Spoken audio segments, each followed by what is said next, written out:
It's the final day of campaign right here in Nigeria as we prepare for the Saturday election. Let's check with some of those who are looking forward to the votes of Nigerians.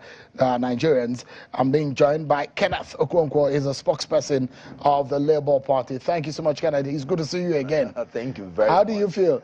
I feel fantastic, and thank you, viewers, for joining us. It doesn't look that you've slept so much. Yeah. Oh, well, you don't be in the battlefield and you, and you keep sleeping. You know? Yeah. But how do you feel about Saturday? We feel very optimistic. We feel very good where we are. Obviously, nobody expected we were going to be here today. There were a lot of things they said will fizzle out.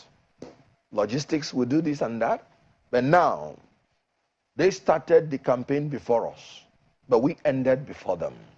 And in some states, in Kaduna State, for instance, we had 3 campaigns in 3 different zones. Are you able to go around the whole 36 states and FCT? I said in each one, we even visited like 2-3 times.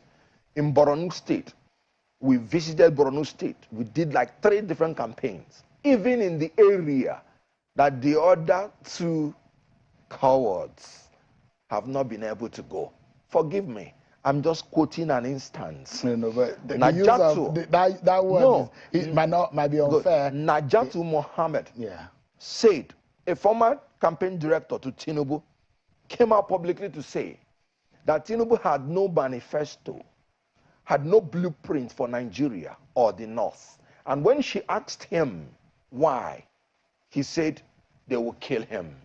You can imagine a presidential candidate that is above 70, that has crossed the age of man, who cannot even make a sacrifice for a new Nigeria that he is seeking to govern. He cannot even, he's still afraid of his life, that he has no manifesto. I've always said it from beginning, that he had no manifesto. Has he ever defended anything in any television? Has he been cross-examined? He has said nothing, and he will give nothing if elected. That's not by my words. Najatu Mohammed, former campaign director, he has nothing to offer, and he's not even brave enough. You don't think that was because she moved out of the party? That was why she was saying all of that. The question is, why did she move out? Because there is money in APC, and they are willing to throw it around. She moved out because she was beginning to be embarrassed, staying beside a man who, when the national anthem is going on, will raise his 2 hands. And then somebody will caution him to bring down his hands. National anthem is the song that ushers in a president anytime he's coming in, and is the song that takes him out. A candidate that can no longer recognize his conduct when national anthem is on is a candidate that is unfit to be the president of the Federal Republic of Nigeria. God is giving us all signs for us to know that APC is confused and they are conflagrating. They are just burning up. Confusion between the 3 tiers of government: the local government, the state government, the federal government. You can see state governments rebelling against the federal government. Confusion between the 3 arms of government: the judiciary, the executive. You could see orders of Supreme Court not even interpreted well, not even obeyed. This is a party that has foisted the greatest disorder in this country. And I talk now as a student of management. I was taught that when there is confusion in the corporate level of management, that confusion spreads down to the organization. There is confusion now at the highest level of APC. And that confusion has spread down to the Nigerian people. And Nigerian people are paying for what they don't deserve to pay for. The only solution is very clear.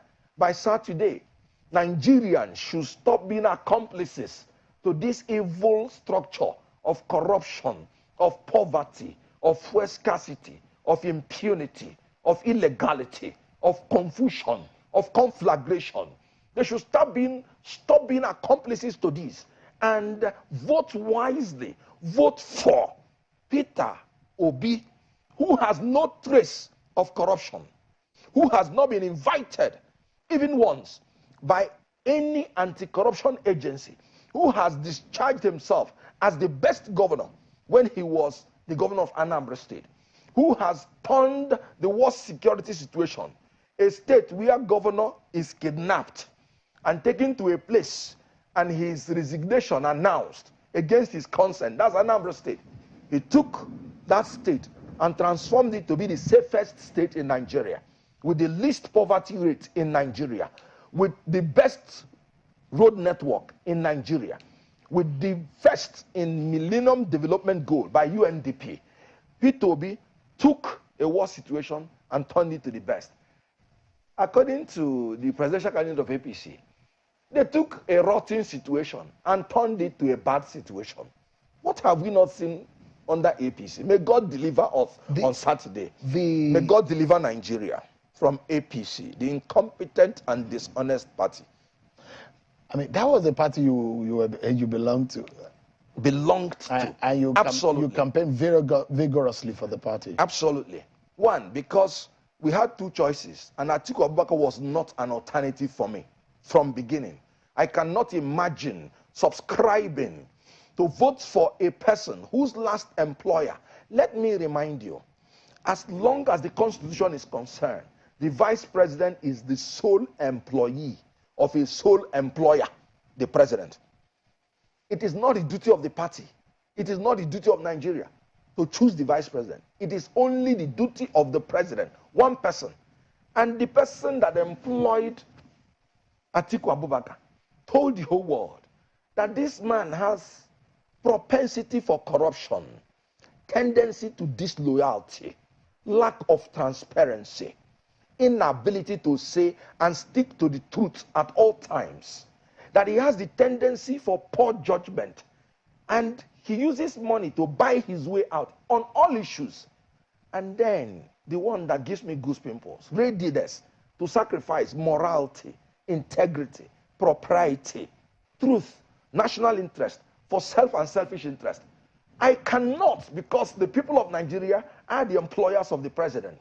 I cannot be an employer after reading these qualifications of anybody, and I will employ that person. But your principal was a vice presidential candidate to the man you're talking about. And I told you that I wouldn't have ever looked at the way of Peter Obi if he had been a vice president of an Atiku. And I did not and will not. We're going to a short break. But why does it look, why is it that the APC and the PDP keep dismissing any chance? They say you do not have a chance in this election at all, that Peter Obi cannot even move anywhere close to winning this election. Very good. It's part of the strategy of campaign. When you know that this is your greatest threat, you want to discourage people by the psychology that your candidate, your preferred candidate, the preferred candidate of all the youths in Nigeria, the preferred candidate of all the workers. You have seen the NLC give instruction to all the employees in Nigeria to vote Peter Obi. You have seen ADC collapse into Peter Obi. You have seen political parties collapse into Peter Obi. A faction of ADC, though. However it is. Good. Now, when they are now threatened by a Peter Obi, the only psychology they want to put out there is to tell the followers, in order to dampen their spirit, no, he will not win. No need to go and vote. They should practice that fraud to men of greater vulnerability. We are not vulnerable in our quest for a new Nigeria. We will continue to show them. On Saturday, you will see all the youths that will vote for Peter Obi. When I was coming in here, one young man, Abdul Saad, he knelt down. He was asking me, begging me. He said, Oga, this suffer too much. No food, no water, no light. Please, don't allow these people to come back to this nation. And you were trying to dissect the reasons why you think the PDP and APC are dismissing the chances of Peter Obi in this election. Yes. But if you say Peter Obi has a chance, where, how, by what margin do you think he could win this election? Peter Obi is the only candidate now that is sure of some geopolitical zones that he has locked up in the kitty. Like what? Southeast, South-South. He's going to take almost 50% of Southwest. Obviously, the sentiments of the evangelicals is there on Muslim ticket that is paraded by the religious party APC. APC has reduced itself to a religious party where the presidential candidate is Muslim, vice presidential candidate Muslim, Senate president, and they are preparing him for the next one, Muslim, Speaker of the House of Representatives, and they are preparing him for the next one, Muslim, Deputy Speaker of the House of Representatives, Muslim, National Chairman of the party, Muslim. At a time, the Chief Justice of Nigeria is a Muslim, thereby making APC completely a religious party who wants to take over the executive, the legislative, and the judicial functions of Nigeria. That's against all the constitutional provisions on federal character, recognizing our diversity, ensuring that the conduct of the affairs of any government and the composition of the government should reflect our federal character. Peter Obi in the North Central, you already know that incumbent governors, you know when they say some candidates of Labour is moving to other places, incumbents are the one moving to us. You heard when Governor Samuel Otom explicitly said it, that Peter Obi, even at the cost of his own senatorial ambition, I've never seen anything like that, is the best that will happen to this country. That's North Central. Are you going to Northeast? That's one state in North Central. Oh, yes. Oh, you forgot. I didn't want to. You have Benue, you have Plateau, you have all the North Central, Kogi, Kwara. We are sure to get half of the population there. Like I said, you will not rule out the sentiment what are of the factors? Christians. What are the factors you think will give you almost 50% in this state in the North Central? Because APC has converted itself to a religious party. And people with sentiments against religious party. It's not against Islam. So you also are using your religious sentiments? No. To come they for, are the ones votes. that, why I resigned from APC is because of the same Fed ticket. I would have done the same if they had used Christians to do that. So the issue here is turning any party to a religious party is against our constitution. Section 222E of the constitution made it illegal. You cannot make any party to have a symbol of a religious party. But is it also good to use religion to campaign in this election? No, you use the constitution, you use the laws. Section 15, subsection 1, subsection 2, subsection 3D, subsection 4 condemns the same thing. That section is talking about participation, involvement, integration of people without regard to religion, ethnicity. So no discrimination is allowed. Yes, on this program yesterday, there was an APC chieftain and there was a PDP chieftain. Both of them seemingly agreed on one thing. Yes. And that what they agreed is that Peter Obi cannot win this election. In fact, Najetu said that if in our own senatorial district, that not a single billboard or poster of Labour Party exists. Good. We are talking about the people being our structure. In those places she's talking about, let her recall the rallies that took place there even before we started our campaign. In all the states of the Federation, those rallies were organic, and they were Nigerian people, and they will vote for us. But most importantly, in 1984-85, President Buhari lined up 3 youths and shot them. He killed them for drug-related offenses, showing his outright hatred for drug trafficking. It will be against God for him to hand over to a man who, within that period, 1984-85, was reaching an out-of-court settlement with a court in the United States for his involvement in drug trafficking. The barons that sent those people that Buhari killed, if Buhari hands over to Tinubu, God will judge him. Because Tinubu paid $460,000 US to spare his head from going to jail. What about in 1984-85? Buhari sent some politicians to hundreds of years in jail for corruption. And now Atiku has confessed that he used special purpose vehicle to create phony companies for which he paid consultancy fee, and from which the consultancy fee was paid back to them. To him, he said it openly. His voice is there. Yes, Buhari is supposed to send him to jail.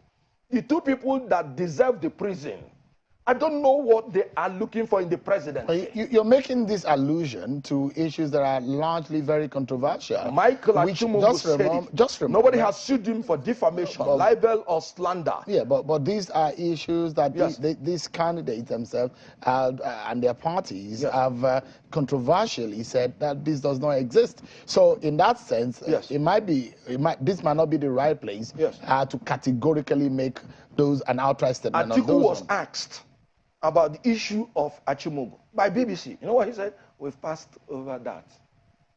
He offered no defense. It's there on record. Has Tinubu come out to defend himself on the drug-related issues? The certified true copy of the document is there. Let the candidates come out and defend themselves. When they talked about my candidate in Pandora Papers, he came out and was interrogated, and he defended himself, these issues presenting all the facts. And he was exonerated. My question exactly is how your candidate will win this And election. let me tell you now in practical terms. Now, in any sense, have you been, have you been able to convince the Nigerian people that what your candidate will do in those campaigns that he has done? Yes. What kind of feeling do you think Nigerians have? Are they convinced enough to go with the message that Peter Obi had given to them on the podium to vote for him? If Nigerians were not convinced, we wouldn't even have made any impact, because we didn't have money to give them. We only had our manifesto, which Najatu Mohammed said is the only manifesto that is convincing. The only thing she said, that it's a movement, that they don't have structure. And that is the lie that they are portraying, to see whether it can dampen the zeal of the obedience. Now, let me tell you, they told you that we have only 30,000 agents. INEC has brought out their list, official, where we have 130-something thousand agents, plus the 90-something thousand agents of ADC, which we knew before now that we are going into alliance with them. So we have 230 polling unit agents now, presently. No other party has it. Why are you still listening to the lies of these compulsive liars? I have told you that there is nothing they do except lying. They will always say my principal is a trader, and he's talking about production. You know why? They exhibit ignorance in business. I read business management as an expert. Any man that is planning for production where there is no distribution is actually destroying producers, because the production chain is only complete when there is distribution from the point of production to the point of consumption. Without it, the producer will be put in a more precarious situation. When you make eggs and nobody comes to take it, to sell it, you know what happens? The money you borrow to make that eggs, the production will be destroyed. All right, I know of a country, Dubai. Dubai establishes its own economy on trade because it's an arid country. So brilliantly they started with trade. No production. When the whole world saw the efficiency in their trade, they know that trading is a chain in production chain. Mr. Kenneth, the whole world is producing all their goods in Dubai. Yeah, let's wrap up now. Because of their trading efficiency. So Nigerians have accepted our manifesto, if your candidate shifting emphasis from consumption to production, including trading, which ensures the distribution of the goods from the point of production to the point of consumption. Let's quickly wrap up. My final question to you would be, if you are not able to win this election on Saturday, what would you think would have been the reason? I told you before that the election is stolen. And it's obvious. If you don't win. You have seen Bola Ahmed Tinubu saying, snatch it at all costs. If he will win, will he say that? It's a fight for it at all costs. Grab it, snatch it, run with it. If Bola Tinubu knows that he will win in a fair context, Will he talk about snatching it? So Meanwhile, let me use this opportunity to tell you that they just assassinated and killed our senatorial candidate in Enugu State by evil powers. Senatorial candidate of Enugu East, Oyibo Chukwu. He's dead. I thought they said we don't have structure. Why are they implementing what Tinubu said? Fight for it at all costs. Grab it, snatch it.